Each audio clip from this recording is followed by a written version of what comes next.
अरे भाई, वो छोड़ के क्यों चली गई? क्योंकि इसे कोई और मिल गया। अब न कोई सो।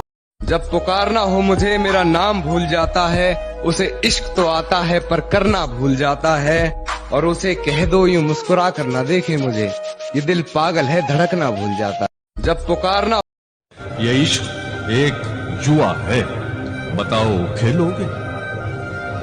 ये इश्क एक जुआ है, बताओ खेलोगे?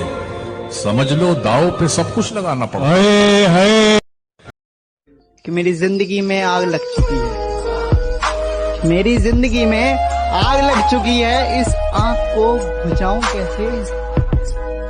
और अब तो वो भी चली गई है, ये बात खुद को समझाऊं कैसे? कहानी इश्क की अधूरी छोड़ गया, जल्दी में था शायद कोई, कहानी इश्क की अधूरी छोड़ गया, और लफ्जों से बात ना बनी तो कमबख्त खामोशी से दिल तोड़ गया। अरे वाह, अरे वाह। करोगे याद उस गुजरे जमाने को, तरस जाओगे हमारे साथ एक पल बिताने को, फिर आवाज दोगे हमें बुलाने को, और हम कहेंगे कि दरवाजा नहीं है कब्र से बाहर आने। अगर तू वजह ना पूछे तो एक बात बताऊं, तेरे बिना नहीं जिया जाता यार।